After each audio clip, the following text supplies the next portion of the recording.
Hello students, welcome back in physics class. हम study कर रहे थे क्लास 12 का physics chapter number 10 wave optics. Previous video में हमने स्टडी किया है जो प्रकाश की जो तरंगे हैं उनके परावर्तन की व्याख्या हाइगेंस के सिद्धांत का उपयोग करके। अब इस वीडियो में हम स्टडी करेंगे प्रकाश तरंगों के अपवर्तन की व्याख्या हाइगेंस के सिद्धांत का उपयोग करके। ठीक है, ओके। तो चलिए शुरू करते हैं। ध्यान से समझेंगे, काफी इंपॉर्टेंट टॉपिक है आपके बोर्ड के एग्जाम के पॉइंट ऑफ व्यू से। तो देखिए क्या है कि हमारे पास में दो माध्यम है। इतना तो हम जानते हैं कि प्रकाश का अपवर्तन क्या होता है कि जब कोई प्रकाश किसी समान माध्यम से दूसरे समान माध्यम में जाता है, प्रकाश किरण का अपवर्तन बेसिकली हम जानते हैं। यहाँ पर हम तरंग का सीखेंगे। तो जब कोई प्रकाश तरंग एक समान माध्यम से दूसरे समान माध्यम में जाती है तो उसकी जो चाल है, जो जिसे हम वेग भी कह देते हैं, वो परिवर्तित हो जाता है। ठीक है, अर्थात बदल जाता है। उसकी आवृत्ति नहीं बदलती है और उसकी तरंगदैर्घ्य भी परिवर्तित हो जाती है। ठीक है, इसी को सिद्ध करना है। तो बेसिकली हम अपवर्तन की व्याख्या किस प्रकार सिद्ध कर सकते हैं, यहाँ से हाइगेंस लॉ से। तो हम इस प्रकार सिद्ध करेंगे कि जो फिनोमिना है हाइगेंस के अकॉर्डिंग, जो फिनोमिना बनेगा जब कोई प्रकाश एक माध्यम से दूसरे माध्यम में जाएगा, तो उससे स्नेल्स लॉ यदि हम ले आते हैं तो ये प्रकाश के अपवर्तन की व्याख्या हो जाएगी। ठीक है, तो हमें बेसिकली क्या लाना है, हमें लाना है स्नेल्स लॉ प्रूव करना है। तो हमने यहाँ पर दो माध्यम लिए हैं। एक विरल माध्यम है ऊपर वाला, ये दोनों माध्यमों की टचिंग सरफेस है जो दोनों माध्यमों को सेपरेट कर रही है, जेड जेड डैश। ठीक है, इसके ऊपर विरल माध्यम है, इसके नीचे एक सघन माध्यम है। ठीक, इस माध्यम में प्रकाश की चाल v1 है, इस माध्यम में प्रकाश की चाल v2 है। ठीक है, इस माध्यम में प्रकाश की चाल v1, इस माध्यम में प्रकाश की चाल v2 है। इस माध्यम का निरपेक्ष अपवर्तनांक n1 है, इस माध्यम का निरपेक्ष अपवर्तनांक n2 है। ठीक है, ओके। अब देखिए, हम जानते हैं कि जब प्रकाश जो आता है कहीं दूर से आता है तो वो समतल तरंगाग्र के रूप में आता है। जब हम तरंगों की स्टडी करते हैं कि जब प्रकाश तरंगों के रूप में चलता है तो बेसिकली हम किस रूप में चलते हैं, हम लेकर के तरंगाग्र के रूप में चलते हैं, तरंगों को तरंगाग्र के रूप में दिखाते हैं।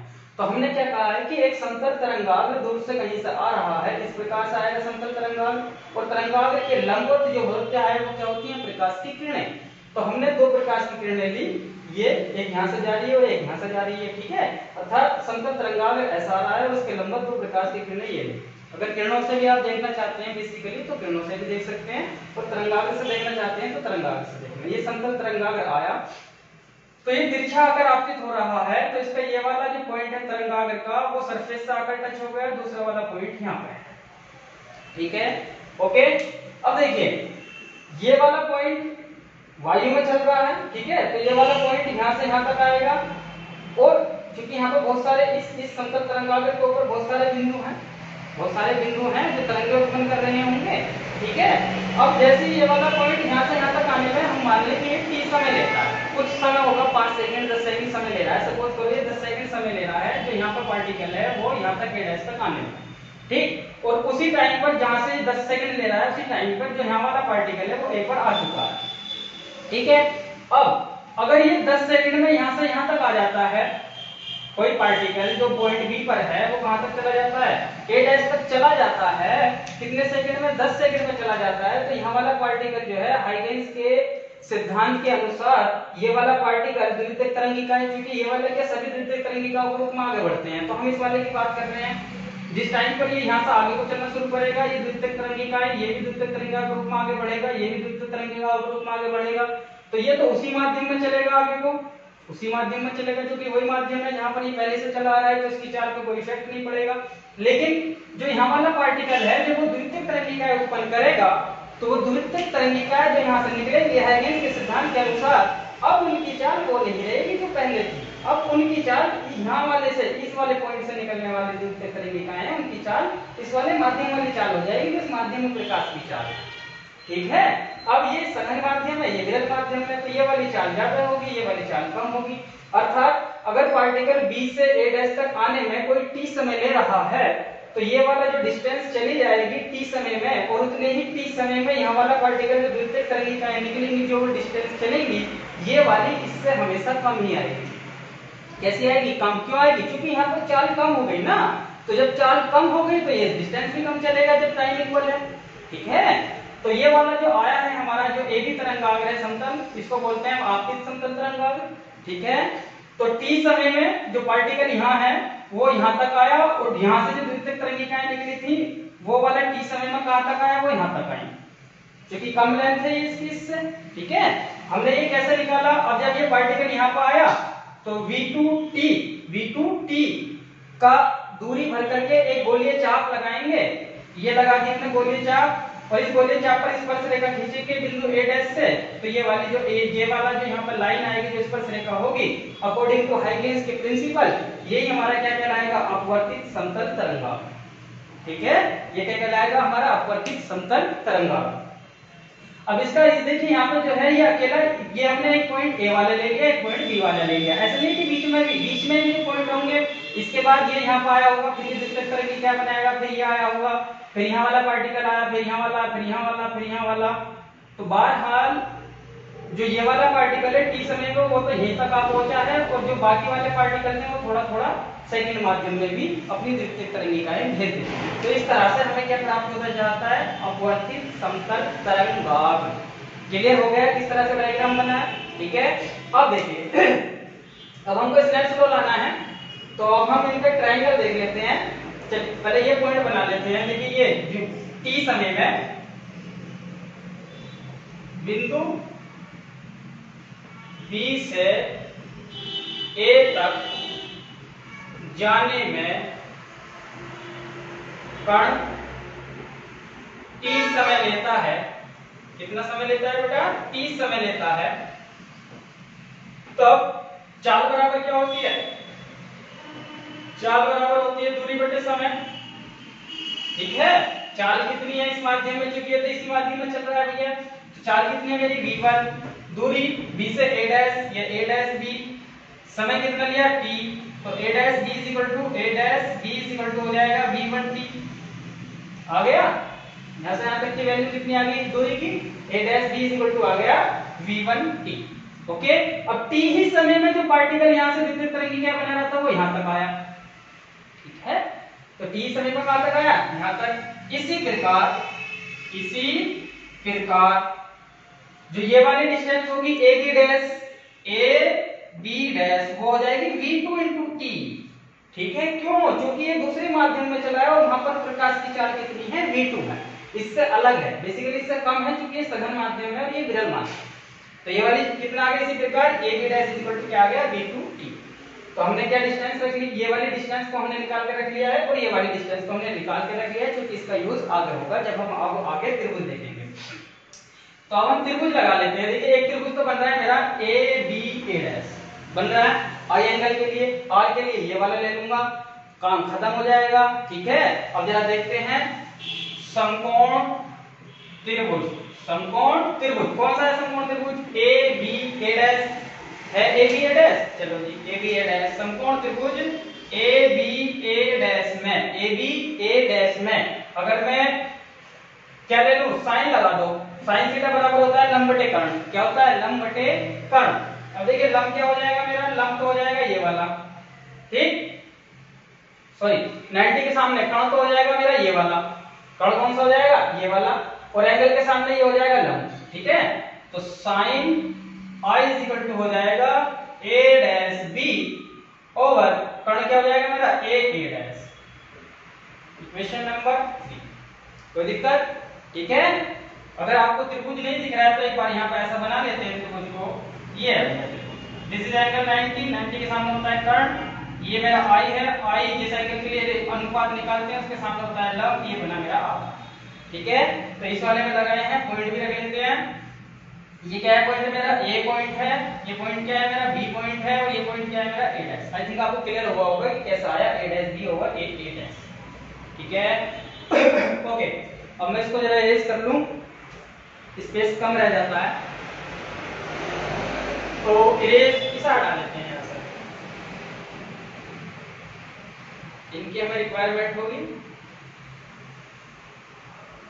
और इन्हें तो हटा दो, चलिए ये तो आपने देख लिया, ये आ गया। अब इसी तरह आर के लिए निकाल लूं, समकोण त्रिभुज, कौन सा समकोण त्रिभुज है, A B dash A dash, A B dash A dash. Angle R बन रहा है, कैसे बन रहा है, ऐसे बन रहा है, this is 90, A B dash A dash, this is angle R. इसके लिए भी साइन लगाऊं, साइन क्या हो जाएगा, लंब कटेगा, कर्ण तो ये वाला हो गया, लंब ये वाला हो गया, तो sine are is equal to, देखिए लंब क्या हो जाएगा, ए बी डैश ओवर कर्ण क्या हो जाएगा, ए डैश। क्लियर हो गया, ये क्या होगी मेरी इक्वेशन नंबर 4। ठीक है, ये क्या होगी मेरी इक्वेशन नंबर 4। अब इन्हें अलग को लिख लेते हैं यहां से, क्या थी मेरी, a dash b is equal to आ रहा था v1t 1 मानी हुई थी, और a B dash is equal to आ रहा था v2t इक्वेशन नंबर 2 मानी। देखिए अब इसमें ऐसे तो क्या होता है, साइन आई ओवर साइन आर, ये आपतन कोण है, ये अपवर्तन कोण है। ठीक है, अपवर्तित तरंगाग्र के लिए और ये किसके लिए, आपतित तरंगाग्र के लिए। तो sine upon sine R, sine I upon sine R चाहिए मेरे को, स्नेल्स लॉ अगर मेरे को प्रूव करना है, तो इक्वेशन नंबर 3 को 4 से डिवाइड कर दें, 3 डिवाइड बाय 4, चलिए कर देते हैं। साइन आई ओवर साइन आर, लेफ्ट वाला लेफ्ट के साथ डिवाइड होगा, A B dash sorry A dash B divide by A dash over A B dash divide by A dash. इससे ये कैंसिल हो जाएगा, दोनों का सेम है, तो sine I over sine are is equal to हो गया a dash B over A B dash. तो ए डैश बी की वैल्यू कितनी है, v1 इंटू टी। ठीक है, वैल्यू पुट करूंगा तो ये क्या है, v1 इंटू टी, और ये क्या है, v2 इंटू टी। टी से टी कैंसिल हो गया, that means sin i upon sin r is equal to आ गया v1 अपॉन v2। पहले माध्यम में प्रकाश की चाल बटे दूसरे माध्यम में प्रकाश की चाल, और ये v1 बटे v2 क्या होता है हमारा, आप लोग पहले से जानते हैं, पीछे से आप अपवर्तनांक पढ़े हैं, तो आप अपवर्तनांक ये पढ़ते हैं n21 बराबर पहले माध्यम में प्रकाश की चाल, दैट मींस अगर हम वायु लेते हैं तो c अपॉन v दूसरे माध्यम में प्रकाश की चाल, यही आती है। तो इसकी v1 अपॉन v2 पहले माध्यम में प्रकाश की चाल, अगर मैं इसको वायु मान लूं तो c अपॉन v आ जाएगा। ठीक है, और c अपॉन v क्या होता है हमारा, n21 क्या होता है भैया, n21। इसको मैं क्या लिख सकता हूं, n21, और ये n21 क्या होता है, दूसरे माध्यम का पहले माध्यम के साथ अपवर्तनांक, that means sin i upon sin r is equal to नियतांक अपवर्तनांक n21। ठीक है, और ये मेरा क्या है, स्नेल्स लॉ, ये क्या है हमारा स्नेल्स लॉ। तो आइगेन्स के सिद्धांत का उपयोग करते हुए हमने स्नेल्स लॉ को ले आए हैं, दैट मींस ये हो गई प्रकाश तरंगों के अपवर्तन की व्याख्या। ठीक है, आई थिंक आपको क्लियर हुआ होगा कि किस प्रकार से हमने समतल तरंगाग्र लेते हुए प्रकाश के अपवर्तन की व्याख्या की। ठीक है, चलिए ये तो हो गया हमारा आइगेन्स के सिद्धांत का उपयोग करके प्रकाश तरंगों के अपवर्तन की व्याख्या। परावर्तन की भी हो चुकी है। अब इस चैप्टर में जो नेक्स्ट टॉपिक हम स्टडी करेंगे वो हमारा व्यतिकरण होगा, उसके बाद विवर्तन होगा। ठीक है, 2 टॉपिक और इस चैप्टर का मेन बचते हैं हमारे। उसके बाद जो प्रकाश का ध्रुवण है वो बेसिकली इस बार के बोर्ड एग्जाम में नहीं आ रहा है, तो अभी हम नेक्स्ट वीडियो में हम व्यतिकरण के बारे में स्टडी करेंगे, उसके बारे में काफी डिटेल से सीखना है। इस पे एक क्वेश्चन कर लेते हैं। तो एनसीईआरटी टेक्स्ट बुक का हमारा 3rd क्वेश्चन है 10.3, उससे समझ में आ जाएगा जो हमने परावर्तन अपवर्तन पढ़ा है, बेसिकली बेसिक ही क्वेश्चन है। चलिए देख लेते हैं क्या कहता है। 10.3 अपनी टेक्स्ट बुक का क्वेश्चन देखेंगे, उसमें कहता है कि कांच का अपवर्तनांक 1.5 है, कांच में प्रकाश की चाल क्या होगी, क्या कांच में प्रकाश की चाल प्रकाश के रंग पर निर्भर करती है, यदि हाँ तो लाल तथा बैंगनी में से कौन सा रंग कांच के प्रिज्म में धीमा चलता है। ठीक है, कौन सा रंग कांच के प्रिज्म में धीमा चलता है। देखिए उसने दिया है कांच का अपवर्तनांक दिया है, बेसिकली क्वेश्चन नंबर 10.3 है। कांच का अपवर्तनांक वायु के सापेक्ष दिया है हमें 1.5। ठीक है, ओके, फिर कह रहा है कि कांच में प्रकाश की चाल ज्ञात कीजिए। Vg हमसे पूछा है, ये क्वेश्चन हम पहले भी कर चुके हैं। और उसके बाद कह रहा है कि क्या कांच में प्रकाश की चाल प्रकाश के रंग पर निर्भर करती है, यदि हाँ तो लाल तथा बैंगनी में से कौन सा रंग कांच के प्रिज्म में धीमा चलता है। तो पहले हम इसको कैलकुलेट कर लेते हैं फर्स्ट पार्ट को। देखिए हम जानते हैं mg a बराबर हो जाएगा, मतलब गिलास का पूर्णांक एयर वायु के सापेक्ष दिया है, तो वायु में प्रकाश की चाल c होती है और गिलास में प्रकाश की चाल vg हो जाएगी। तो mg a की वैल्यू पुट करेंगे 1.5 इज इक्वल टू हो जाएगा c हम जानते हैं 3 × 10⁸ मीटर पर सेकंड और vg हमको कैलकुलेट करना है। vg को ले जाएं तो vg इज इक्वल टू हो जाएगा 3 × 10⁸ ओवर 1.5। ये पॉइंट से 0 हटा रहे, 15 दूनी 30 हुआ, vg इज इक्वल टू हो गया 2 × 10⁸ मीटर पर सेकंड।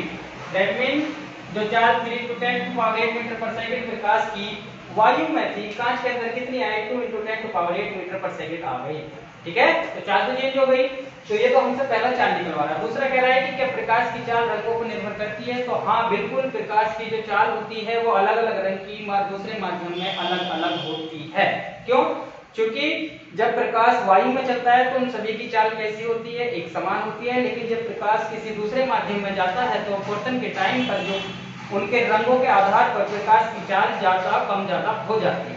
ठीक है, यही कारण है कि प्रिज्म से जब प्रकाश बाहर निकलता है, अपवर्तित होता है, तो वो वर्ण विक्षेपण की क्रिया वहां पर बन जाती है, अर्थात प्रकाश जो है 7 रंगों में विभाजित हो जाता है। ठीक है, आई थिंक आपको ये हम पहले पढ़ चुके हैं, प्रीवियस चैप्टर में हमने इसके बारे में स्टडी की है। तो इसका आंसर होगा यस, प्रकाश की चाल जो है अलग अलग रंगों की अलग अलग होती है कांच के प्रिज्म में। ठीक है, उसके बाद ये कह रहा है कि सबसे ज्यादा जो चाल है वो किसकी रहेगी, तो जो रेड कलर होता है उसका वेग सबसे ज्यादा होता है, जो वायलेट कलर जो सबसे नीचे आता है जिसका अपवर्तनांक सबसे ज्यादा होता है, ठीक है, उसका जो चाल है वो सबसे कम होती है। तो बैंगनी कलर की चाल बैंगनी कलर की सबसे कम रहेगी और रेड कलर की सबसे ज्यादा रहेगी, लाल कलर। ठीक, ये क्वेश्चन हमारा हो गया। ठीक है, बाकी हम अगली स्टडी में अगले जो वीडियोस होगी उसमें स्टडी करेंगे। यदि आपको वीडियोस अच्छी लगी हैं तो लाइक शेयर कमेंट जरूर किया करें। Thank you very much.